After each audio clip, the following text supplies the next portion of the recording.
सत श्री अकाल, तुसीं देख रहे हो पंजाब मेल यूएसए टीवी। मैं वरुण कौर मान। खबरां दे बुलेटिन विच तुहाडा स्वागत। खबरां दे बुलेटिन दे sponsor real estate broker Mohan Cheema. Real estate दी दुनिया च मन्निया परमन्निया नाम। पेश ने पहलां चुणवीआं खबरां। यूके विच रहण लई 1 साल दौरान 10 लाख तो वध विदेशी आए। दिल्ली एयरपोर्ट टर्मिनल तक जावेगी पंजाब रोडवेज वोल्वो। अफगानिस्तान दे एयरपोर्ट मुड़ होणगे शुरू। तालिबान ने यूएई नाल कीती डील। भारतीय कौंसलेट जनरल मिलान वालों कौंसलर सेवावां मुड़ बहाल। अमेरिकी सरकार दीआं कई वैबसाइटां दा पंजाबी सने कई भारतीय भाषावां विच होवेगा अनुवाद। उत्तरी कोरिया दे मिसाइल परीक्षण तो बाद अमेरिका ने रूसी बैंकां ते लाईआं नवीआं पाबंदियां। गुमनाम व्यक्ति ने टेक्सास गोलीबारी पीड़ितां दे अंतिम संस्कार लई दान कीते $2.25 लाख।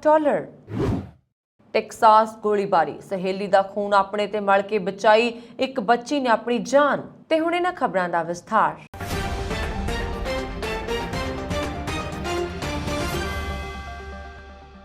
बीते वरे यूके विच रहण लई आउण वाले लोकां दी गिणती विच रिकार्ड तोड़ वाधा होया है। अंकड़िਆਂ अनुसार 10 लाख तो वध लोक यूके आए ने। गृह विभाग दे अंकड़िਆਂ अनुसार मार्च 2022 तक लंघे 1 साल तक 9,94,951 लोगों को काम, विद्यार्थी, परिवारक ਅਤੇ ਹੋਰ ਦੂਜੇ ਵੀਜ਼ੇ विदेशी नागरिकों को दिते गए ने। महामारी तो पहला यह गिणती 7,39,936 सी। इस तो इलावा 15,451 लोगों को राजसी शरण दी गई है, जबकि शरणार्थी अर्जियों में 45% वाधा होया है और यह गिणती 65,008 तक पहुंच गई है। वड्डी गिणती में प्रवासी छोटियां किश्तियां राही समुद्र पार करके पहुंचे ने। तालिबान के डर तो भज्जण वाले अफगानां की गिणती वधेरे है।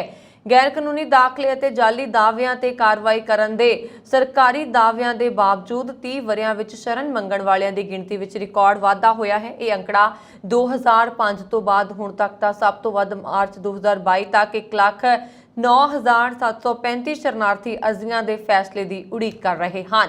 यूके विच डिग्री तो बाद 2 साल कायम करन लई सुविधा दिते जाण कारण विद्यार्थी वीज़ा 4,13,350 तो वध के 4,71,802 तक, रोजगार वीजा 1,84,608 तो वध के 2,77,069 जारी किया गया। गृह विभाग के अंकड़िਆਂ अनुसार काम वीजा सब तो भारतीयों को जारी किया गया है, जो गिणती विच 87,000 है, जबकि दूजे नंबर ते यूक्रेन 21,000 है ते तीजे ते फिलीपीन 16,000 है। गृह विभाग के बुलारे ने कहा है कि इमीग्रेशन ते काबू पाउण लई सरकार अपना वादा निभा रही है। डॉक्टर, नर्सां ते हज़ारां पीड़ित शरणार्थियों को सुरक्षित और कानूनी रस्ते लियाउण विच मदद कर रही है, पर दूजे पासे सरकार के आलोचकों वालों सरकारी नीतियों की सख्त आलोचना की जा रही है कि ब्रैगजिट तो बाद सरकार इमीग्रेशन ते काबू पाउण विच असमर्थ रही है। NRI यात्रियों लिए पंजाब रोडवेज ते PEPSU road transport corporation दीआं Volvo बसां हुण दिल्ली दे इंदिरा गांधी इंटरनेशनल एयरपोर्ट के यात्री टर्मिनल तक जाणगियां। अजिहे विच पंजाब के ਵੱਖ-ਵੱਖ ਜ਼ਿਲ੍ਹਿਆਂ तो IGI एयरपोर्ट तक का सफर करने वाले यात्रियों को अपना समान चुक के टर्मिनल तक पुजण लई किसी होर बदलवें वाहन की व्यवस्था नहीं करनी पेगी। पंजाब रोडवेज ते PDRC दीआं वोल्वो बसां जिस थां यात्रियों को लाउणगियां, उत्थों यात्री सीधे ट्राली ते समान रख के एयरपोर्ट अंदर जा सकणगे। IGI एयरपोर्ट टर्मिनल ते वोल्वो बसां की आमद नूं लैके पंजाब रोडवेज मैनेजमेंट ते एयरपोर्ट अथॉरिटी ऑफ इंडिया दरमियान सिद्धांतक तौर पर यह फैसला लिया गया है। अगले हफ्ते पंजाब रोडवेज मैनेजमेंट ते IAI दे लिखती समझौता हो जाएगा। पंजाब रोडवेज के अधिकारियों मुताबक IGI एयरपोर्ट तो 3 किलोमीटर दूर ही यात्रियों को लाउण दा बदल तां लंबे समय तो मौजूद है, पर एक किसी भी सूरत विच यात्रियों को पूरी सहूलत नहीं दे सकता। यात्रियों को 3 किलोमीटर दूर लाउण नाल भारी मुशक्कत होएगी। कई बार तां उन्हां दी फ्लाइट छुट जाण वर्गे भी हालात बन जांदे ने। यही कारण है कि पंजाब रोडवेज के PRTC मैनेजमेंट वोल्वो बसां नूं एयरपोर्ट टर्मिनल ते गेट ते पहुंचाएगा। अफगानिस्तान विच एयरपोर्ट ऑपरेशन लई तालिबान ने यूनाइटेड अरब अमीरात यानी कि UAE नाल डील की है। तालिबान ने transport and civil aviation deputy minister Ghulam Jilani Wafa ने मंगलवार को यह डील साइन की। इस दौरान अफगानिस्तान के डिप्टी प्राइम मिनिस्टर मुल्ला अब्दुल गनी बरादर भी मौजूद ने। डील तहत आबू धाबी की company GAAC corporation Herat, Kabul ते कंधार के एयरपोर्ट्स का मैनेजमेंट संभालेगी। एयरपोर्ट के संचालन लई तालिबान ने UAE, तुर्की के कतर नाल महीनों तक ਗੱਲਬਾਤ ਕੀਤੀ, ਜਿਸ ਤੋਂ ਬਾਅਦ ਇਹ ਫੈਸਲਾ ਲਿਆ ਗਿਆ। ਡੀਲ ਦੌਰਾਨ ਮੁੱਲਾ ਬਰਾਦਰ ਨੇ ਕਿਹਾ ਕਿ ਦੇਸ਼ ਦੀ ਸੁਰੱਖਿਆ ਮਜ਼ਬੂਤ ਹੈ ਤੇ ਇਸਲਾਮਿਕ ਅਮੀਰਾਤ ਵਿਦੇਸ਼ੀ ਨਿਵੇਸ਼ਕਾਂ ਨਾਲ ਕੰਮ ਕਰਨ ਲਈ ਤਿਆਰ ਹੈ। ਬਰਾਦਰ ਨੇ ਕਿਹਾ ਕਿ ਇਸ ਸਮਝੌਤੇ ਨਾਲ ਸਾਰੇ ਵਿਦੇਸ਼ੀ 에ਅਰਲਾਈਨ ਅਫਗਾਨਿਸਤਾਨ ਵਿੱਚ ਸੁਰੱਖਿਅਤ ਉਡਾਣਾਂ ਸ਼ੁਰੂ ਕਰ ਸਕਣਗੀਆਂ। ਸਿਵਲ ਐਵੀਏਸ਼ਨ ਮਿਨਿਸਟਰ ਗੁਲਾਮ ਜ਼ਲਾਨੀ ਬਫਾ ਨੇ ਕਿਹਾ ਕਿ ਗੈਕ ਕਾਰਪੋਰੇਸ਼ਨ ਇੱਕ ਮਲਟੀਨੈਸ਼ਨਲ ਕੰਪਨੀ ਹੈ ਜੋ UAE ਵਿੱਚ ਫਲਾਈਟ ਸਰਵਿਸਿਜ਼ ਮੁਹੱਈਆ ਕਰਵਾਉਂਦੀ ਹੈ। ਜਦੋਂ ਸਾਡੇ ਇੱਥੇ ਹਾਲਾਤ ਠੀਕ ਨਹੀਂ ਸਨ, ਉਦੋਂ UAE ਨੇ ਤਕਨੀਕੀ ਸਹਾਇਤਾ ਦਿੱਤੀ ਸੀ ਤੇ ਮੁਫਤ ਵਿੱਚ ਟਰਮੀਨਲ ਦੀ ਰਿਪੇਅਰਿੰਗ ਕੀਤੀ। ਇਸ ਡੀਲ ਤੇ ਸਵਾਲ ਵੀ ਉੱਠ ਰਹੇ ਨੇ ਕਿਉਂਕਿ ਕਤਰ ਤੇ ਤੁਰਕੀ ਪਹਿਲਾਂ ਤੋਂ ਹੀ 에ਅਰਪੋਰਟ ਦੇ ਆਪਰੇਸ਼ਨ ਦੀ ਡੀਲ ਹਾਸਲ ਕਰਨ ਦੀ ਲਾਈਨ ਵਿੱਚ ਸਨ। ਇਟਲੀ ਵਿੱਚ ਕੋਵਿਡ-19 ਦੇ ਵੱਧ ਰਹੇ ਮਰੀਜ਼ਾਂ ਨੂੰ ਦੇਖਦਿਆਂ ਭਾਰਤੀ ਕੌਂਸਲੇਟ ਜਨਰਲ ਮਿਲਾਨ ਨੇ ਪਾਸਪੋਰਟ, OCI ਕਾਰਡ ਅਤੇ ਹੋਰ ਫੁੱਟਬਾਲ ਸੇਵਾਵਾਂ 29 ਦਸੰਬਰ 2021 ਤੋਂ ਮੁਅੱਤਲ ਕਰ ਦਿੱਤੀਆਂ ਸਨ, ਜਿਨ੍ਹਾਂ ਨੂੰ ਹੁਣ ਦੁਬਾਰਾ ਸ਼ੁਰੂ ਕੀਤਾ ਜਾ ਰਿਹਾ। 15 ਜੂਨ 2022 ਤੋਂ ਮੁਲਾਕਾਤ ਦੇ ਆਧਾਰ ਤੇ ਕੌਂਸਲਰ ਸੇਵਾਵਾਂ ਮੁੜ ਸ਼ੁਰੂ ਕਰੇਗਾ। ਇਸ ਲਈ ਕੌਂਸਲੇਟ ਜਨਰਲ ਮਿਲਾਨ ਵਿੱਚ ਕੋਰੀਆ ਰਾਹੀਂ ਡਾਕ ਅਰਜ਼ੀਆਂ ਪ੍ਰਾਪਤ ਕਰਨ ਦੀ ਆਖਰੀ ਮਿਤੀ 31 ਮਈ 2022 ਤੱਕ ਹੋਏਗੀ। ਆਨਲਾਈਨ ਅਪਾਇੰਟਮੈਂਟ ਮੁਲਾਕਾਤਾਂ ਕੌਂਸਲੇਟ ਜਨਰਲ ਮਿਲਾਨ ਵੈਬਸਾਈਟ ਤੇ 10 ਜੂਨ 2022 ਤੋਂ ਜਾਰੀ ਕੀਤੀਆਂ ਜਾਣਗੀਆਂ। ਕੌਂਸਲੇਟ ਜਨਰਲ ਮਿਲਾਨ ਵੱਲੋਂ ਐਮਰਜੈਂਸੀ ਸਰਟੀਫਿਕੇਟ, ਮੌਤਾਂ ਦੇ ਕੇਸਾਂ ਦੀ ਰਜਿਸਟ੍ਰੇਸ਼ਨ ਅਤੇ ਹੋਰ ਐਮਰਜੈਂਸੀ ਸੇਵਾਵਾਂ ਨਾਲ ਸੰਬੰਧਿਤ ਸੇਵਾਵਾਂ ਡਾਕ ਤੋਂ ਨਿਯੁਕਤੀ ਪ੍ਰਣਾਲੀ ਵਿੱਚ ਇਸ ਸ਼ਿਫਟ ਦੌਰਾਨ ਕੌਂਸਲੇਟ ਵਿੱਚ ਵਿਅਕਤੀਗਤ ਤੌਰ ਤੇ ਪ੍ਰਦਾਨ ਕੀਤੀਆਂ ਜਾਂਦੀਆਂ ਰਹਿਣਗੀਆਂ। ਦੱਸਣਯੋਗ ਹੈ ਕਿ 1 ਜੂਨ 2022 ਤੋਂ ਕੌਂਸਲੇਟ ਵਿੱਚ ਕੋਰੀਆ ਰਾਹੀਂ ਪ੍ਰਾਪਤ ਹੋਈਆਂ ਅਰਜ਼ੀਆਂ ਨੂੰ ਸਵੀਕਾਰ ਨਹੀਂ ਕੀਤਾ ਜਾਏਗਾ ਤੇ DHL ਰਾਹੀਂ ਵਾਪਸ ਕੀਤਾ ਜਾਏਗਾ। ਬਹੁਤ ਜਲਦ ਅਮਰੀਕੀ ਸਰਕਾਰ ਦੀ ਕਈ ਪ੍ਰਮੁੱਖ ਵੈਬਸਾਈਟਾਂ ਦਾ ਭਾਰਤੀ ਭਾਸ਼ਾਵਾਂ ਵਿੱਚ ਅਨੁਵਾਦ ਕੀਤਾ ਜਾਏਗਾ। ਅਮਰੀਕਾ ਵਿੱਚ ਰਹਿਣ ਵਾਲੇ ਅਲੱਗ-ਅਲੱਗ ਭਾਸ਼ਾਵਾਂ ਵਾਲੇ ਭਾਰਤੀਆਂ ਅਤੇ ਏਸ਼ੀਆ ਦੇ ਲੋਕਾਂ ਦੇ ਲਈ ਕਈ ਭਾਸ਼ਾਵਾਂ ਵਿੱਚ ਅਮਰੀਕੀ ਵੈਬਸਾਈਟ ਦਾ ਅਨੁਵਾਦ ਕਰਨ ਦੀ ਸਿਫਾਰਿਸ਼ ਕੀਤੀ ਗਈ ਹੈ, ਜਿਸ ਵਿੱਚ ਸਭ ਤੋਂ ਜ਼ਿਆਦਾ ਭਾਰਤੀ ਭਾਸ਼ਾਵਾਂ ਨੇ। ਅਮਰੀਕੀ ਰਾਸ਼ਟਰਪਤੀ ਕਮਿਸ਼ਨ ਨੇ ਪ੍ਰਮੁੱਖ ਸਰਕਾਰੀ ਵੈਬਸਾਈਟਾਂ ਜਿਵੇਂ ਵਾਈਟ ਹਾਊਸ ਅਤੇ ਹੋਰ ਫੈਡਰਲ ਏਜੰਸੀਆਂ ਦੀ ਵੈਬਸਾਈਟ ਦਾ ਹਿੰਦੀ, ਗੁਜਰਾਤੀ ਅਤੇ ਪੰਜਾਬੀ ਸਣੇ ਏਸ਼ੀਆਈ, ਅਮਰੀਕੀਆਂ ਤੇ ਪ੍ਰਸ਼ਾਂਤ ਟਾਪੂ ਵਾਸੀਆਂ ਵੱਲੋਂ ਬੋਲੀ ਜਾਣ ਵਾਲੀ ਭਾਸ਼ਾਵਾਂ ਵਿੱਚ ਅਨੁਵਾਦ ਦੀ ਸਿਫਾਰਿਸ਼ ਕੀਤੀ ਹੈ। ਇਹਨਾਂ ਭਾਸ਼ਾਵਾਂ ਨੂੰ ਸ਼ਾਮਲ ਕਰਨ ਦੇ ਲਈ ਸਿਫਾਰਿਸ਼ ਦੀ ਇੱਕ ਲੜੀ ਨੂੰ ਹਾਲ ਹੀ ਵਿੱਚ ਏਸ਼ੀਆਈ, ਅਮਰੀਕੀਆਂ, ਮੂਲ ਹਵਾਈਨ ਅਤੇ ਪ੍ਰਸ਼ਾਂਤ ਟਾਪੂ ਸਮੂਹ ਤੇ ਰਾਸ਼ਟਰਪਤੀ ਦੇ ਸਲਾਹਕਾਰ ਕਮਿਸ਼ਨ ਦੁਆਰਾ ਮਨਜ਼ੂਰ ਕੀਤਾ ਗਿਆ ਸੀ। ਅਮਰੀਕਾ ਨੇ ਉੱਤਰ ਕੋਰੀਆ ਅਤੇ ਉਸ ਦੇ ਪਰਮਾਣੂ ਅਤੇ ਬੈਲਿਸਟਿਕ ਮਿਜ਼ਾਈਲ ਪ੍ਰੋਗਰਾਮਾਂ ਨੂੰ ਲੈ ਕੇ ਨਵੀਆਂ ਪਾਬੰਦੀਆਂ ਤਹਿਤ ਸ਼ੁੱਕਰਵਾਰ ਨੂੰ 2 ਰੂਸੀ ਬੈਂਕਾਂ ਨੂੰ ਨਿਸ਼ਾਨਾ ਬਣਾਇਆ ਹੈ। ਉੱਤਰ ਕੋਰੀਆ ਦੇ ਮੰਗਲਵਾਰ ਨੂੰ 3 ਨਵੇਂ ਬੈਲਿਸਟਿਕ ਮਿਜ਼ਾਈਲ ਦੇ ਪਰੀਖਣ ਕਰਨ ਤੋਂ ਬਾਅਦ ਅਮਰੀਕਾ ਨੇ ਇਹ ਪਾਬੰਦੀਆਂ ਲਗਾਈਆਂ ਨੇ। 3 ਮਿਜ਼ਾਈਲਾਂ 'ਚ ਇੰਟਰਕੌਂਟੀਨੈਂਟਲ ਬੈਲਿਸਟਿਕ ਮਿਜ਼ਾਈਲ ਵੀ ਸ਼ਾਮਲ ਹੈ। ਅਮਰੀਕੀ ਵਿੱਤ ਵਿਭਾਗ ਨੇ ਪਾਬੰਦੀਆਂ ਦਾ ਐਲਾਨ ਕਰਦੇ ਹੋਏ ਕਿਹਾ ਕਿ ਅਮਰੀਕਾ ਵੱਲੋਂ ਸ਼ੁੱਕਰਵਾਰ ਨੂੰ ਲਾਈਆਂ ਗਈਆਂ ਪਾਬੰਦੀਆਂ ਵਿੱਚ 2 ਰੂਸੀ ਬੈਂਕ ਸ਼ਾਮਲ ਨੇ, ਜਿਨ੍ਹਾਂ ਦੇ ਨਾਂ ਫਾਰ ਈਸਟਰਨ ਅਤੇ ਸਪੁਤਨਿਕ ਹੈ। ਅਮਰੀਕਾ ਵਿੱਚ ਇੱਕ ਗੁੰਮਨਾਮ ਵਿਅਕਤੀ ਨੇ ਟੈਕਸਾਸ ਸੂਬੇ ਦੇ ਓਵਾਲਡੇ ਦੇ ਸਕੂਲ ਵਿੱਚ ਹੋਈ ਗੋਲੀਬਾਰੀ ਵਿੱਚ ਮਾਰੇ ਗਏ ਸਾਰੇ ਪੀੜਤਾਂ ਦੇ ਅੰਤਮ ਸੰਸਕਾਰ ਲਈ $1,75,000 ਦਾਨ ਕੀਤੇ ਨੇ। ਗਵਰਨਰ ਗ੍ਰੇਗ ਏਬੋਟ ਨੇ ਸ਼ੁੱਕਰਵਾਰ ਨੂੰ ਇਹ ਪੱਤਰਕਾਰ ਸੰਮੇਲਨ ਵਿੱਚ ਕਿਹਾ ਕਿ ਇਹ ਗੁੰਮਨਾਮ ਵਿਅਕਤੀ ਨੇ $1,75,000 ਪ੍ਰਦਾਨ ਕੀਤੇ ਨੇ, ਜਿਸ ਨੂੰ ਹਰੇਕ ਪੀੜਤ ਪਰਿਵਾਰ ਲਈ ਅੰਤਮ ਸੰਸਕਾਰ ਸੇਵਾਵਾਂ ਲਈ ਰੱਖਿਆ ਗਿਆ ਹੈ। ਉਹਨਾਂ ਨੇ ਕਿਹਾ ਕੋਈ ਵੀ ਪਰਿਵਾਰ ਜੋ ਇਸ ਸਮੇਂ ਪੀੜਤ ਹੈ ਉਸ ਨੂੰ ਇਸ ਤਰਾਸਦੀ ਨਾਲ ਸੰਬੰਧਿਤ ਕਿਸੇ ਵੀ ਚੀਜ਼ ਤੇ ਹੋਣ ਵਾਲੇ ਖਰਚ ਨੂੰ ਲੈ ਕੇ ਚਿੰਤਾ ਕਰਨ ਦੀ ਜ਼ਰੂਰਤ ਨਹੀਂ। ਜ਼ਿਕਰਯੋਗ ਹੈ ਕਿ ਮੰਗਲਵਾਰ ਨੂੰ ਓਵਾਲਡੇ ਦੇ ਰੌਬ ਐਲੀਮੈਂਟਰੀ ਸਕੂਲ ਵਿੱਚ 18 ਸਾਲਾ ਬੰਦੂਕਧਾਰੀ ਸਲਵਾਡੋਰ ਰਾਮੋਸ ਨੇ 19 ਬੱਚਿਆਂ ਤੇ 2 ਅਧਿਆਪਕਾਂ ਦਾ ਗੋਲੀ ਮਾਰ ਕੇ ਕਤਲ ਕਰ ਦਿੱਤਾ ਸੀ। ਅਮਰੀਕਾ ਦੇ ਟੈਕਸਾਸ ਵਿੱਚ ਹੋਈ ਗੋਲੀਬਾਰੀ ਚੱਲ ਚੁੱਕੀ ਬੱਚੀ ਦੀ ਤਸਵੀਰ ਸਾਹਮਣੇ ਆਈ ਹੈ, ਜਿਸ ਵਿੱਚ ਬੱਚੀ ਲੋਕਾਂ ਨੂੰ ਦਰਦਨਾਕ ਮੰਜ਼ਰ ਬਾਰੇ ਦੱਸ ਰਹੀ ਹੈ। ਜਦ ਟੈਕਸਾਸ ਦੇ ਸਕੂਲ ਵਿੱਚ ਕਾਤਲ ਗੋਲੀਬਾਰੀ ਕਰ ਰਿਹਾ ਸੀ, ਤਦ ਸਕੂਲ ਦੀ ਇੱਕ 11 ਸਾਲਾ ਬੱਚੀ ਨੇ ਜਾਨ ਬਚਾਉਣ ਲਈ ਆਪਣੀ ਸਹੇਲੀ ਦੇ ਖੂਨ ਨੂੰ ਮਲ ਕੇ ਮਰਨ ਦਾ ਨਾਟਕ ਕੀਤਾ ਤੇ ਬਚ ਗਈ। ਉਸਦੀ ਸਹੇਲੀ ਦੀ ਇਸ ਦਰਦਨਾਕ ਹਾਦਸੇ ਵਿੱਚ ਮੌਤ ਹੋ ਗਈ, ਲੇਕਿਨ ਉਹ ਬਚ ਗਈ। ਬੱਚੀ ਨੇ ਦੱਸਿਆ ਕਿ ਜਦ ਹਥਿਆਰਾ ਉਹਨਾਂ ਦੀ ਜਮਾਤ ਵਿੱਚ ਆਇਆ ਤਾਂ ਇਸ ਵਿਦਿਆਰਥਣ ਨੇ ਮਰਨ ਦਾ ਨਾਟਕ ਕਰਨਾ ਸ਼ੁਰੂ ਕਰ ਦਿੱਤਾ। ਬੱਚੀ ਮਿਹਾ ਕੈਰਿਲੋ ਅਜੇ ਵੀ ਸਦਮੇ ਤੋਂ ਬਾਹਰ ਨਹੀਂ ਆਈ। ਬੱਚੀ ਉਸ ਦਿਨ 1 ਘੰਟੇ ਲਈ ਲੇਟ ਪੁੱਜੀ ਸੀ। ਜਿੱਥੇ ਉਹ ਸਕੂਲ ਪੁੱਜੀ ਤਾਂ ਸਕੂਲ ਵਿੱਚ ਗੋਲੀਬਾਰੀ ਚੱਲ ਰਹੀ ਸੀ। ਮਿਆ ਅਤੇ ਉਹਨਾਂ ਦੀ ਸਹੇਲੀ ਨੇ ਇਸ ਹਮਲੇ ਤੋਂ ਬਚਣ ਦੀ ਕਾਫੀ ਕੋਸ਼ਿਸ਼ ਕੀਤੀ, ਪਰ ਮਿਆ ਤਾਂ ਬਚ ਗਈ, ਲੇਕਿਨ ਉਸਦੀ ਸਹੇਲੀ ਇਸ ਗੋਲੀਬਾਰੀ ਵਿੱਚ ਮਾਰੀ ਗਈ। ਮਰਨ ਦਾ ਨਾਟਕ ਕਰਨ ਤੋਂ ਪਹਿਲਾਂ ਉਸਨੇ ਆਪਣੀ ਮਰੀ ਹੋਈ ਟੀਚਰ ਦਾ ਫੋਨ ਲਿਆ ਤੇ 9/11 ਤੇ ਮਦਦ ਲਈ ਕਾਲ ਕੀਤੀ ਸੀ। ਮਿਆਂ ਦੀ ਮਾਸੀ ਨੇ ਦੱਸਿਆ ਕਿ ਇਸ ਹਾਦਸੇ ਦੇ ਬਾਅਦ ਤੋਂ ਹੀ ਉਹਨਾਂ ਦੀ ਬੱਚੀ ਨੂੰ ਰਾਤ ਨੂੰ ਪੈਨਿਕ ਅਟੈਕ ਆ ਰਹੇ ਨੇ। 11 ਸਾਲਾ ਲੜਕੀ ਨੂੰ ਬੁਲੇਟ ਦੇ ਟੁਕੜਿਆਂ ਨਾਲ ਲੱਗੀ ਸੱਟ ਕਾਰਨ ਹਸਪਤਾਲ ਲਿਜਾਇਆ ਗਿਆ। ਇਸ ਹਮਲੇ ਦੇ ਬਾਅਦ ਤੋਂ ਹੀ ਸਥਾਨਕ ਲੋਕਾਂ ਵਿੱਚ ਪੁਲਿਸ ਅਤੇ ਪ੍ਰਸ਼ਾਸਨ ਨੂੰ ਲੈ ਕੇ ਗੁੱਸਾ ਹੈ। ਲੋਕਾਂ ਦਾ ਇਹ ਵੀ ਕਹਿਣਾ ਹੈ ਕਿ ਉਹਨਾਂ ਦੇ ਬੱਚੇ ਅਤੇ ਉਹ ਇੰਨਾ ਜ਼ਿਆਦਾ ਡਰ ਚੁੱਕੇ ਨੇ ਕਿ ਉਹ ਹੁਣ ਉਹਨਾਂ ਨੂੰ ਸਕੂਲ ਭੇਜਣ ਤੋਂ ਡਰਨ ਲੱਗੇ ਨੇ। ਅਮਰੀਕਾ ਦੇ ਪੈਂਸਲਵੇਨੀਆ ਵਿੱਚ ਇੱਕ ਮਕਾਨ ਵਿੱਚ ਜ਼ੋਰਦਾਰ ਧਮਾਕਾ ਹੋਇਆ, ਜਿਸ ਕਾਰਨ 4 ਲੋਕਾਂ ਦੀ ਮੌਤ ਹੋ ਗਈ ਜਦਕਿ 2 ਵਿਅਕਤੀ ਗੰਭੀਰ ਜ਼ਖਮੀ ਹੋ ਗਏ। ਧਮਾਕੇ ਦੀ ਸੂਚਨਾ ਮਿਲਦਿਆਂ ਹੀ ਉੱਥੇ ਪੁਲਿਸ ਅਤੇ ਰਾਹਤ ਦੇ ਬਚਾਅ ਕਰਮੀ ਪਹੁੰਚ ਗਏ। ਇਸ ਮਗਰੋਂ ਜ਼ਖਮੀਆਂ ਨੂੰ ਤੁਰੰਤ ਹਸਪਤਾਲ ਪਹੁੰਚਾਇਆ ਗਿਆ। ਹਾਲਾਂਕਿ ਹੁਣ ਤੱਕ ਧਮਾਕੇ ਦੇ ਕਾਰਨਾਂ ਦਾ ਪਤਾ ਨਹੀਂ ਲੱਗ ਸਕਿਆ। ਪੁਲਿਸ ਵੱਲੋਂ ਇਸ ਘਟਨਾ ਦੀ ਜਾਂਚ ਕੀਤੀ ਜਾ ਰਹੀ ਹੈ। ਇਹ ਵੱਡਾ ਧਮਾਕਾ ਪੈਂਸਲਵੇਨੀਆ ਦੇ ਉੱਤਰ ਪੱਛਮੀ ਉਪਨਗਰ ਵਿੱਚ ਹੋਇਆ। ਪੋਰਟਸਟਾਊਨ ਬੋਰੋ ਦੇ ਪ੍ਰਬੰਧਕ ਜਸਟਿਨ ਕੇਲਰ ਨੇ ਪੱਤਰਕਾਰਾਂ ਨਾਲ ਗੱਲਬਾਤ ਦੌਰਾਨ ਇਸ ਦੀ ਪੁਸ਼ਟੀ ਕੀਤੀ। ਉਹਨਾਂ ਨੇ ਕਿਹਾ ਕਿ ਹਾਦਸਾ ਬੀਤੀ ਰਾਤ ਲਗਭਗ 8 ਵਜੇ ਵਾਪਰਿਆ। ਫਿਲਹਾਲ ਪੁਲਿਸ ਨੇ ਮ੍ਰਿਤਕਾਂ ਬਾਰੇ ਕੋਈ ਜਾਣਕਾਰੀ ਸਾਂਝੀ ਨਹੀਂ ਕੀਤੀ ਹੈ ਅਤੇ ਮਾਮਲੇ ਦੀ ਜਾਂਚ ਕੀਤੇ ਜਾਣ ਦੀ ਗੱਲ ਆਖੀ ਜਾ ਰਹੀ ਹੈ। ਸਥਾਨਕ ਅਧਿਕਾਰੀ ਪੋਰਟਸਟਾਊਨ ਬੋਰੋ ਦੇ ਮੈਨੇਜਰ ਜਸਟਿਨ ਐਮ ਕੇਲਰ ਨੇ ਇਸ ਘਟਨਾ ਸੰਬੰਧੀ ਜਾਣਕਾਰੀ ਦਿੰਦਿਆਂ ਦੱਸਿਆ ਕਿ ਰਾਤ ਲਗਭਗ 8 ਵਜੇ ਇਹ ਘਟਨਾ ਵਾਪਰੀ। ਇਸ ਤੇ ਤੁਰੰਤ ਪੁਲਿਸ ਨੂੰ ਸੂਚਨਾ ਦਿੱਤੀ ਗਈ। ਪੁਲਿਸ ਤੇ ਹੋਰ ਬਚਾਅ ਟੀਮਾਂ ਨੇ ਮੌਕੇ ਤੇ ਪਹੁੰਚਦਿਆਂ ਹੀ ਰਾਹਤ ਕਾਰਜ ਸ਼ੁਰੂ ਕਰ ਦਿੱਤੇ।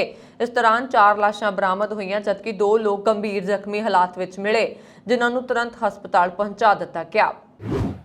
ਚੀਨ ਨੇ ਅਮਰੀਕਾ ਦੇ ਵਿਦੇਸ਼ ਮੰਤਰੀ ਐਂਟਨੀ ਬਲਿੰਕਨ ਦੇ ਉਸ ਬਿਆਨ ਤੇ ਨਾਰਾਜ਼ਗੀ ਜ਼ਾਹਿਰ ਕੀਤੀ ਹੈ ਜਿਸ ਵਿੱਚ ਉਹਨਾਂ ਦੁਨੀਆ ਦੀਆਂ ਵੱਡੀਆਂ ਆਰਥਿਕ ਸ਼ਕਤੀਆਂ ਵਿਚਾਲੇ ਸੰਬੰਧਾਂ ਬਾਰੇ ਗੱਲ ਕੀਤੀ ਸੀ।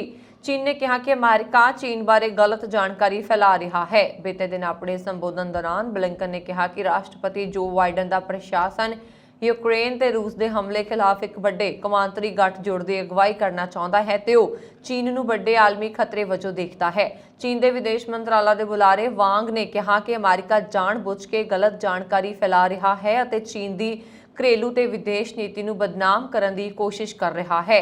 ਉਹਨਾਂ ਨੇ ਕਿਹਾ ਕਿ ਬਲਿੰਕਨ ਦੇ ਬਿਆਨ ਦਾ ਮਕਸਦ ਚੀਨ ਦੇ ਵਿਕਾਸ ਵਿੱਚ ਅੜਿੱਕਾ ਪਾਉਣਾ ਤੇ ਅਮਰੀਕਾ ਦੀ ਅਜ਼ਾਰੇਦਾਰੀ ਕਾਇਮ ਕਰਨਾ ਹੈ। ਅਸੀਂ ਇਸ ਦੀ ਨਿੰਦਾ ਕਰਦੇ ਹਾਂ ਤੇ ਇਸ ਨੂੰ ਖਾਰਿਜ ਕਰਦੇ ਹਾਂ। ਵਾਂਗ ਨੇ ਕਿਹਾ ਕਿ ਅਮਰੀਕਾ ਜਿਸ ਨਿਯਮ ਆਧਾਰਿਤ ਸਿਸਟਮ ਦੀ ਵਕਾਲਤ ਕਰਦਾ ਹੈ ਉਸ ਨੂੰ ਸਮਝਣ ਵਾਲੇ ਲੋਕ ਜਾਣਦੇ ਨੇ ਕਿ ਅਜਿਹਾ ਕੋਈ ਸਿਸਟਮ ਨਹੀਂ ਹੈ, ਸਗੋਂ ਅਮਰੀਕਾ ਤੇ ਕੁਝ ਹੋਰ ਮੁਲਕਾਂ ਦੇ ਬਣਾਏ ਹੋਏ ਨਿਯਮ ਨੇ ਜਿਨ੍ਹਾਂ ਦਾ ਮਕਸਦ ਕੌਮਾਂਤਰੀ ਪ੍ਰਬੰਧ ਵਿੱਚ ਅਮਰੀਕਾ ਦਾ ਕਬਜ਼ਾ ਕਾਇਮ ਰੱਖਣਾ ਹੈ। ਉਹਨਾਂ ਨੇ ਕਿਹਾ ਕਿ ਅਮਰੀਕਾ ਆਪਣੇ ਘਰੇਲੂ ਕਾਨੂੰਨ ਨੂੰ ਕੌਮਾਂਤਰੀ ਕਾਨੂੰਨ ਤੋਂ ਉੱਪਰ ਰੱਖਦਾ ਹੈ ਅਤੇ ਆਪਣੀ ਮਰਜ਼ੀ ਨਾਲ ਕੌਮਾਂਤਰੀ ਨਿਯਮਾਂ ਦਾ ਪਾਲਣ ਕਰਦਾ ਹੈ। ਕੋਰੋਨਾ ਤੋਂ ਬਾਅਦ ਦੁਨੀਆ ਦੇ ਕਈ ਦੇਸ਼ਾਂ ਵਿੱਚ ਮੌਂਕੀਪੌਕਸ ਦਾ ਖਤਰਾ ਤੇਜ਼ੀ ਨਾਲ ਵਧ ਰਿਹਾ ਹੈ। ਵੀਰਵਾਰ ਨੂੰ US Center for Disease Control and Prevention ਨੇ ਸੰਯੁਕਤ ਰਾਜ ਵਿੱਚ ਮੌਂਕੀਪੌਕਸ ਦੇ ਨਵੇਂ ਕੇਸਾਂ ਦੀ ਰਿਪੋਰਟ ਕੀਤੀ। ਸੀਡੀਸੀ ਦੀ ਰਿਪੋਰਟ ਹੈ ਕਿ ਦੇਸ਼ ਭਰ ਦੇ 7 ਰਾਜਾਂ ਵਿੱਚ 9 ਮੌਂਕੀਪੌਕਸ ਦੇ ਮਾਮਲੇ ਸਾਹਮਣੇ ਆਏ ਨੇ। ਦੇਸ਼ ਦੇ ਕੈਲੀਫੋਰਨੀਆ, ਫਲੋਰੀਡਾ, ਮੈਸਾਚੂਸੇਟਸ, ਨਿਊਯਾਰਕ, ਉਚਾਹਾ, ਵਰਜੀਨੀਆ ਤੇ ਵਾਸ਼ਿੰਗਟਨ ਰਾਜ ਵਿੱਚ ਕੁੱਲ 9 ਕੇਸਾਂ ਦੀ ਪਛਾਣ ਕੀਤੀ ਗਈ ਹੈ। ਬੀਤੇ ਦਿਨੀ ਸਿਟੀ ਆਫ ਇਰਵਾਈਨ ਕੈਲੀਫੋਰਨੀਆ ਵਿੱਚ Punjabi cultural club of America, Navneet Chahal, Sonia Chahal ਤੇ ਮਨਵੀਰ ਬਰਾੜ ਨੇ ਇਸ ਇਵੈਂਟ ਵਿੱਚ ਕੁਝ ਵਿਸ਼ੇਸ਼ ਔਰਤਾਂ ਨੂੰ ਸਨਮਾਨਿਤ ਕੀਤੇ ਗਿਆ ਜਿਨ੍ਹਾਂ ਦਾ ਪੰਜਾਬੀ ਇੰਡੀਅਨ ਕਮਿਊਨਿਟੀ ਵਿੱਚ ਬਹੁਤ ਯੋਗਦਾਨ ਰਿਹਾ ਹੈ। ਪੰਜਾਬੀ ਸਿਨੇਮਾ ਦੇ ਮਸ਼ਹੂਰ ਅਦਾਕਾਰਾ ਕਿਮੀ ਵਰਮਾ, ਇਰਵਾਈਨ ਸਿਟੀ ਦੀ ਮੇਅਰ ਫਰਾਹ ਐਨ ਖਾਨ ਤੇ Smita Vasant a business women in the fashion and food industry ਨੂੰ ਉਹਨਾਂ ਦੇ ਕਮਿਊਨਿਟੀ ਵਿੱਚ ਪਾਏ ਗਏ ਯੋਗਦਾਨ ਲਈ ਸਨਮਾਨਿਤ ਕੀਤਾ ਗਿਆ। ਇਸ ਇਵੈਂਟ ਵਿੱਚ ਗੌਟ ਭੰਗੜਾ ਐਂਡ UGCR ਗਿੱਧਾ ਦੀਆਂ ਟੀਮਸ ਦੇ ਬੱਚਿਆਂ ਨੇ ਪਰਫਾਰਮੈਂਸ ਦਿੱਤੀਆਂ। ਇਸ ਦੇ ਨਾਲ-ਨਾਲ ਆਡੀਅנס ਦੇ ਮਨੋਰੰਜਨ ਲਈ ਗੇਮਸ ਵੀ ਖੇਡੀਆਂ ਗਈਆਂ। ਇਸ ਇਵੈਂਟ ਤੇ ਆਡੀਅנס ਨੇ ਚਾय ਅਤੇ ਸਨੈਕਸ ਦੇ ਨਾਲ-ਨਾਲ ਪੰਜਾਬੀ ਅਤੇ ਪਾਕਿਸਤਾਨੀ ਵੈਂਡਰਸ ਤੋਂ ਸ਼ਾਪਿੰਗ ਦਾ ਆਨੰਦ ਵੀ ਉਠਾਇਆ। ਇਸ ਇਵੈਂਟ ਦੀਆਂ ਪ੍ਰੋਸੀਡਿੰਗਸ USA ਦੇ ਹੋਮਲੈਸ ਐਂਡ ਮਦਰਲੈਸ ਚਿਲਡਰਨਸ ਨੂੰ ਡੋਨੇਟ ਕੀਤੀਆਂ ਜਾਣਗੀਆਂ। ਅਮਰੀਕਾ ਦੇ ਨਿਊਯਾਰਕ ਸ਼ਹਿਰ ਵਿੱਚ ਰੋਮਾਂਸ ਨਾਵਲ ਲਿਖਣ ਵਾਲੀ ਲੇਖਿਕਾ ਨੇ ਜੂਨ 2018 ਵਿੱਚ ਆਪਣੇ ਹੀ ਪਤੀ ਦੀ ਹੱਤਿਆ ਕਰ ਦਿੱਤੀ ਸੀ। ਨੈਂਸੀ ਕ੍ਰੈਂਪਟਨ ਬ੍ਰੋਫੀ ਨੇ ਕਦੇ ਆਪਣੇ ਪਤੀ ਦੀ ਹੱਤਿਆ ਕਿਵੇਂ ਕਰੀਏ ਨਾਮਕ ਇੱਕ ਨਾਵਲ ਲਿਖਿਆ ਸੀ। ਸਾਰੇ ਸਬੂਤ ਮਿਲਣ ਤੋਂ ਬਾਅਦ ਨੈਂਸੀ ਨੂੰ ਆਪਣੇ ਪਤੀ ਦੀ ਹੱਤਿਆ ਦਾ ਦੋਸ਼ੀ ਠਹਿਰਾਇਆ ਗਿਆ ਹੈ। ਨੈਂਸੀ ਦੇ ਪਤੀ ਡੈਨੀਅਲ ਬੋਰੋਫੀ ਪੇਸ਼ੇ ਤੋਂ ਇੱਕ ਸ਼ੈਫ ਸੀ। ਉਹਨਾਂ ਨੂੰ 2 ਜੂਨ 2018 ਨੂੰ ਓਰੇਗਨ ਰਸੋਈ ਇੰਸਟੀਚਿਊਟ ਦੇ ਅੰਦਰ ਮ੍ਰਿਤਕ ਪਾਇਆ ਗਿਆ ਸੀ ਜਿੱਥੇ ਉਹ ਕੰਮ ਕਰਦਾ ਸੀ। ਡੈਨੀਅਲ ਦੀ ਪਿੱਠ ਤੇ ਛਾਤੀ ਵਿੱਚ ਗੋਲੀ ਦਾ ਜ਼ਖਮ ਸੀ। ਨੈਂਸੀ 71 ਸਾਲਾਂ ਦੀ ਹੈ। ਉਸ ਨੂੰ 3 ਮਹੀਨਿਆਂ ਬਾਅਦ ਗ੍ਰਿਫਤਾਰ ਕੀਤਾ ਗਿਆ ਸੀ ਤੇ ਉਸ ਤੇ ਪਤੀ ਦੀ ਹੱਤਿਆ ਦਾ ਦੋਸ਼ ਲਗਾਇਆ ਗਿਆ ਸੀ। ਉਦੋਂ ਤੋਂ ਉਹ ਜੇਲ੍ਹ ਵਿੱਚ ਹੈ। ਉਸ ਨੂੰ 13 ਜੂਨ ਨੂੰ ਸਜ਼ਾ ਸੁਣਾਈ ਜਾਏਗੀ। ਕੇਸ ਦੌਰਾਨ ਦੱਸਿਆ ਗਿਆ ਹੈ ਕਿ ਨੈਂਸੀ ਨੇ ਪੈਸੇ ਤੇ ਜੀਵਨ ਬੀਮਾ ਪਾਲਿਸੀ ਦੇ ਲਾਲਚ ਵਿੱਚ ਆਪਣੇ ਪਤੀ ਦਾ ਕਤਲ ਕੀਤਾ ਸੀ। ਹਾਲਾਂਕਿ ਨੈਂਸੀ ਨੇ ਆਪਣੇ ਪਤੀ ਨੂੰ ਮਾਰਨ ਦਾ ਕੋਈ ਕਾਰਨ ਹੋਣ ਤੋਂ ਇਨਕਾਰ ਕੀਤਾ ਹੈ। ਉਸਨੇ ਕਿਹਾ ਕਿ ਬ੍ਰੋਫੀ ਦੀ ਰਿਟਾਇਰਮੈਂਟ ਬਚਤ ਯੋਜਨਾ ਦੇ ਇੱਕ ਹਿੱਸੇ ਨੂੰ ਤੜਵਾ ਕੇ ਫਾਈਨੈਂਸ਼ੀਅਲ ਇਸ਼ੂਜ਼ ਨੂੰ ਕਾਫੀ ਹੱਦ ਤੱਕ ਹੱਲ ਕੀਤਾ ਜਾ ਚੁੱਕਿਆ ਸੀ। ਨੈਂਸੀ ਸੇ ਨੇ ਲੇਖ ਦੇ ਸ਼ੁਰੂ ਵਿੱਚ ਲਿਖਿਆ ਸੀ, ਇੱਕ ਰੋਮਾਂਟਿਕ ਰਹੱਸ ਲੇਖਕ ਦੇ ਰੂਪ ਵਿੱਚ ਮੈਂ ਹੱਤਿਆ ਦੇ ਬਾਰੇ ਸੋਚਣ ਵਿੱਚ ਬਹੁਤ ਸਮਾਂ ਬਿਤਾਉਂਦੀ ਹਾਂ ਤੇ ਪੁਲਿਸ ਪ੍ਰਕਿਰਿਆ ਬਾਰੇ ਸੋਚਦੀ ਹਾਂ। ਦਰਅਸਲ ਕਤਲ ਦੇ ਦੋਸ਼ ਤੋਂ ਮੈਂ ਮੁਕਤ ਰਹਿਣਾ ਹੈ। ਕੈਨੇਡਾ ਦੀ ਪਬਲਿਕ ਹੈਲਥ ਏਜੰਸੀ ਨੇ ਦੇਸ਼ ਵਿੱਚ ਮੰਕੀਪੌਕਸ ਦੇ 10 ਮਾਮਲਿਆਂ ਦੀ ਪੁਸ਼ਟੀ ਕੀਤੀ ਹੈ। ਇਹ 10 ਹੋਰ ਮਾਮਲੇ ਨਵੇਂ ਨੇ, ਜਿਸ ਨਾਲ ਪੀੜਤਾਂ ਦੀ ਕੁੱਲ ਗਿਣਤੀ ਵੱਧ ਕੇ 26 ਹੋ ਗਈ ਹੈ। PHAC ਨੇ ਇੱਕ ਬਿਆਨ ਵਿੱਚ ਕਿਹਾ ਕਿ 26 ਪੁਸ਼ਟੀ ਕੀਤੇ ਮਾਮਲਿਆਂ ਵਿੱਚ 25 ਕਿਊਬੈਕ ਵਿੱਚ ਅਤੇ ਕੰਟੋਰੀਓ ਵਿੱਚ ਦਰਜ ਕੀਤਾ ਗਿਆ ਹੈ। ਬਿਆਨ ਦੇ ਅਨੁਸਾਰ ਇਹ ਸੰਭਾਵਨਾ ਹੈ ਕਿ ਆਉਣ ਵਾਲੇ ਦਿਨਾਂ ਵਿੱਚ ਹੋਰ ਮਾਮਲੇ ਸਾਹਮਣੇ ਆਉਣਗੇ, ਕਿਉਂਕਿ PHAC ਦੀ ਰਾਸ਼ਟਰੀ ਮਾਈਕਰੋਬਾਇਓਲੋਜੀ ਲੈਬੋਰੇਟਰੀ ਕਈ ਅਧਿਕਾਰ ਖੇਤਰਾਂ ਤੋਂ ਪੁਸ਼ਟੀਕਰਨ ਜਾਂਚ ਲਈ ਨਮੂਨੇ ਪ੍ਰਾਪਤ ਕਰਨਾ ਜਾਰੀ ਰੱਖ ਰਹੀ ਹੈ। ਦੁਨੀਆ ਭਰ ਦੇ 20 ਤੋਂ ਵੱਧ ਦੇਸ਼ਾਂ ਵਿੱਚ ਹਾਲ ਹੀ ਵਿੱਚ ਮੰਕੀਪੌਕਸ ਦੇ ਮਨੁੱਖੀ ਮਾਮਲੇ ਸਾਹਮਣੇ ਆਏ ਨੇ। ਮੰਕੀਪੌਕਸ ਇੱਕ ਸਲਵੇਟਿਕ ਜ਼ੂਨੋਸਿਸ ਹੈ ਜੋ ਮਨੁੱਖਾਂ ਵਿੱਚ ਸੰਕਰਮਣ ਦਾ ਕਾਰਨ ਬਣ ਸਕਦਾ ਹੈ ਅਤੇ ਇਹ ਬਿਮਾਰੀ ਆਮ ਤੌਰ ਤੇ ਮੱਧ ਅਤੇ ਪੱਛਮੀ ਅਫਰੀਕਾ ਦੇ ਜੰਗਲਾਂ ਵਾਲੇ ਹਿੱਸਿਆਂ ਵਿੱਚ ਹੁੰਦੀ ਹੈ। ਕੈਨੇਡਾ ਵਿੱਚ 2 ਜੂਨ ਨੂੰ ਹੋਣ ਜਾ ਰਹੀਆਂ ਓਨਟਾਰੀਓ ਵਿਧਾਨ ਸਭਾ ਚੋਣਾਂ ਲਈ ਮੈਦਾਨ ਪੂਰੀ ਤਰ੍ਹਾਂ ਪੱਕ ਚੁੱਕਿਆ ਹੈ। ਇਸ ਦੌਰਾਨ ਸਿਆਸੀ ਪਾਰਟੀਆਂ ਵੱਲੋਂ ਕਈ ਤਰ੍ਹਾਂ ਦੇ ਵਾਅਦੇ ਕੀਤੇ ਜਾ ਰਹੇ ਨੇ। ਇਸੇ ਤਰ੍ਹਾਂ ਹੁਣ NDP ਦੀ ਲੀਡਰ ਐਂਡਰੀਆ ਹੋਰੈਥ ਨੇ ਵਾਅਦਾ ਕੀਤਾ ਹੈ ਕਿ ਜੇਕਰ ਸੂਬੇ ਵਿੱਚ ਉਹਨਾਂ ਦੀ ਪਾਰਟੀ ਦੀ ਸਰਕਾਰ ਬਣੀ ਤਾਂ ਬਰੈਂਪਟਨ ਵਿੱਚ ਤੀਜਾ ਹਸਪਤਾਲ ਬਣਾਇਆ ਜਾਏਗਾ। ਬਰੈਂਪਟਨ ਵਿੱਚ ਆਪਣੇ ਸਮਰਥਕਾਂ ਨੂੰ ਸੰਬੋਧਨ ਕਰਦਿਆਂ ਐਂਡਰੀਆ ਹੋਰੈਥ ਨੇ ਕਿਹਾ ਕਿ ਬਰੈਂਪਟਨ ਦਾ ਤੀਜਾ ਹਸਪਤਾਲ ਉਹਨਾਂ ਦੀ ਓਨਟਾਰੀਓ ਸੂਬੇ ਲਈ ਬਣਾਈ ਗਈ ਉਸ ਸਮੁੱਚੀ ਹੈਲਥ ਕੇਅਰ ਯੋਜਨਾ ਦਾ ਹਿੱਸਾ ਹੈ, ਜਿਸ ਵਿੱਚ ਵਧੇਰੇ ਸਿਖਲਾਈ, ਹਸਪਤਾਲਾਂ ਦੇ ਸਟਾਫ 'ਚ ਵਾਧਾ ਤੇ ਵਿਸ਼ਵ ਪੱਧਰ ਦੀ ਮੈਂਟਲ ਹੈਲਥ ਕੇਅਰ ਪ੍ਰਦਾਨ ਕਰਨਾ ਸ਼ਾਮਲ ਹੈ। ਪੰਜਾਬ ਸਰਕਾਰ ਵੱਲੋਂ ਵੱਡਾ ਐਕਸ਼ਨ ਲੈਂਦਿਆਂ ਪੰਜਾਬ ਦੇ 424 VIP ਲੋਕਾਂ ਦੀ ਸੁਰੱਖਿਆ ਵਾਪਸ ਲੈਣ ਦਾ ਐਲਾਨ ਕਰ ਦਿੱਤਾ ਹੈ, ਜਿਨ੍ਹਾਂ ਵਿੱਚ ਸ੍ਰੀ ਅਕਾਲ ਤਖਤ ਸਾਹਿਬ ਦੇ ਜਥੇਦਾਰ ਗਿਆਨੀ ਹਰਪ੍ਰੀਤ ਸਿੰਘ ਅਤੇ ਕੇਸਗੜ੍ਹ ਸਾਹਿਬ ਦੇ ਜਥੇਦਾਰ ਰਗਵੀਰ ਸਿੰਘ ਦੀ ਵੀ ਸੁਰੱਖਿਆ ਵਾਪਸ ਲੈ ਲਈ ਗਈ ਹੈ। ਸਰਕਾਰ ਦੇ ਇਸ ਫੈਸਲੇ ਤੇ ਹੁਣ ਗਿਆਨੀ ਹਰਪ੍ਰੀਤ ਸਿੰਘ ਦੀ ਪ੍ਰਤੀਕਿਰਿਆ ਸਾਹਮਣੇ ਆਈ। ਜਥੇਦਾਰ ਨੇ ਬਿਆਨ ਦਿੰਦਿਆਂ ਕਿਹਾ ਕਿ ਉਹਨਾਂ ਨੂੰ ਸਰਕਾਰ ਦੀ ਸੁਰੱਖਿਆ ਦੀ ਲੋੜ ਨਹੀਂ। ਉਹਨਾਂ ਨੇ ਕਿਹਾ ਕਿ ਸਰਕਾਰ ਨੇ ਅੱਧੀ ਸੁਰੱਖਿਆ ਵਾਪਸ ਮੰਗਵਾਈ ਹੈ ਅਤੇ ਬਾਕੀ ਰਹਿੰਦੀ ਸੁਰੱਖਿਆ ਉਹ ਆਪ ਵਾਪਸ ਭੇਜ ਰਹੇ ਨੇ। ਦੱਸ ਦਈਏ ਕਿ ਗਿਆਨੀ ਹਰਪ੍ਰੀਤ ਸਿੰਘ ਅਕਾਲ ਤਖਤ ਸਾਹਿਬ ਦੇ ਕਾਰਜਕਾਰੀ ਜਥੇਦਾਰ ਅਤੇ ਤਖਤ ਸ੍ਰੀ ਦਮਦਮਾ ਸਾਹਿਬ ਦੇ ਜਥੇਦਾਰ ਹੋਣ ਕਾਰਨ ਸਰਕਾਰ ਵੱਲੋਂ 6 ਗਨਮੈਨ ਦਿੱਤੇ ਗਏ ਸਨ, ਜਿਨ੍ਹਾਂ ਚੋਂ ਅੱਜ 3 ਵਾਪਸ ਲੈਣ ਦਾ ਆਦੇਸ਼ ਹੋਇਆ ਹੈ। ਯੂਕਰੇਨ ਦੇ ਰਾਸ਼ਟਰਪਤੀ ਜ਼ੈਲੈਂਸਕੀ ਯੁੱਧ ਨੂੰ ਖਤਮ ਕਰਨ ਲਈ ਰੂਸੀ ਰਾਸ਼ਟਰਪਤੀ ਪੁਤਿਨ ਨਾਲ ਗੱਲ ਕਰਨਾ ਚਾਹੁੰਦੇ ਨੇ। ਜ਼ੈਲੈਂਸਕੀ ਨੇ ਕਿਹਾ ਕਿ ਉਹਨਾਂ ਨੇ ਪੁਤਿਨ ਨਾਲ ਮੁਲਾਕਾਤ ਕਰਵਾਉਣ ਦੀ ਪੂਰੀ ਕੋਸ਼ਿਸ਼ ਕੀਤੀ ਹੈ। ਰੂਸ ਨੇ ਫਰਵਰੀ ਦੇ ਅਖੀਰ ਵਿੱਚ ਪਹਿਲੀ ਵਾਰ ਯੂਕਰੇਨ ਤੇ ਹਮਲਾ ਕੀਤਾ ਸੀ ਅਤੇ ਉਦੋਂ ਤੋਂ ਦੋਵਾਂ ਦੇਸ਼ਾਂ ਵਿਚਾਲੇ ਜੰਗ ਜਾਰੀ ਹੈ। ਹਾਲਾਂਕਿ ਇਹਨਾਂ 3 ਮਹੀਨਿਆਂ ਦੀ ਜੰਗ ਵਿੱਚ ਯੂਕਰੇਨੀ ਬਰਬਾਦੀ ਦੇ ਕੰਢੇ ਪਹੁੰਚ ਗਿਆ ਹੈ। ਯੂਕਰੇਨ ਦੇ ਵਿਦੇਸ਼ ਮੰਤਰੀ ਦਮਿਤਰੋ ਕੁਲੇਬਾ ਨੇ ਕਿਹਾ ਕਿ ਪੂਰਬੀ ਯੂਕਰੇਨ ਵਿੱਚ ਫੌਜੀ ਸਥਿਤੀ ਬਹੁਤ ਖਰਾਬ ਹੋ ਗਈ ਹੈ। ਹੁਣ ਸਾਨੂੰ ਰੂਸ ਨਾਲ ਲੜਨ ਲਈ ਭਾਰੀ ਹਥਿਆਰਾਂ ਦੀ ਲੋੜ ਹੈ। ਦਰਅਸਲ ਕੁਲੇਬਾ ਟਵਿੱਟਰ ਯੂਜ਼ਰਸ ਨਾਲ ਲਾਈਵ ਸੈਸ਼ਨ ਵਿੱਚ ਹਿੱਸਾ ਲੈ ਰਿਹਾ ਸੀ। ਉਹਨਾਂ ਨੇ ਇਹ ਵੀ ਕਿਹਾ ਕਿ ਰੂਸ ਨਾਲ ਸ਼ਾਂਤੀ ਵਾਰਤਾ ਨਹੀਂ ਹੋ ਰਹੀ ਹੈ। ਸਿਡਨੀ ਦਾ ਵਰਵਡ ਫੈਸਟੀਵਲ ਇਸ ਸਰਦੀਆਂ ਵਿੱਚ ਵਾਪਸੀ ਕਰ ਰਿਹਾ ਹੈ। ਇਸ ਫੈਸਟੀਵਲ ਨੂੰ ਕੋਰੋਨਾ ਮਹਾਮਾਰੀ ਨੇ ਬੰਦਰਗਾਹ ਦੇ ਨਾਲ ਰੌਸ਼ਨੀ ਅਤੇ ਸੰਗੀਤ ਦੇ ਜਸ਼ਨ ਨੂੰ ਲੈ ਕੇ 2 ਸਾਲਾਂ ਲਈ ਬੰਦ ਕਰ ਦਿੱਤਾ ਸੀ। ਵਿਵਿਡ ਫੈਸਟੀਵਲ, ਜਿਸ ਨੇ 2019 ਵਿੱਚ ਰਿਕਾਰਡ 2.4 ਮਿਲੀਅਨ ਲੋਕਾਂ ਨੂੰ ਆਕਰਸ਼ਿਤ ਕੀਤਾ ਸੀ, ਬੁੱਧਵਾਰ ਨੂੰ ਇਸ ਦੀ ਅਧਿਕਾਰਤ ਸ਼ੁਰੂਆਤ 2022 ਦੇ ਇਵੈਂਟ ਪ੍ਰਬੰਧਕਾਂ ਨੇ ਇਸ ਦੇ ਪੂਰੇ ਪ੍ਰੋਗਰਾਮਾਂ ਦਾ ਐਲਾਨ ਕੀਤਾ।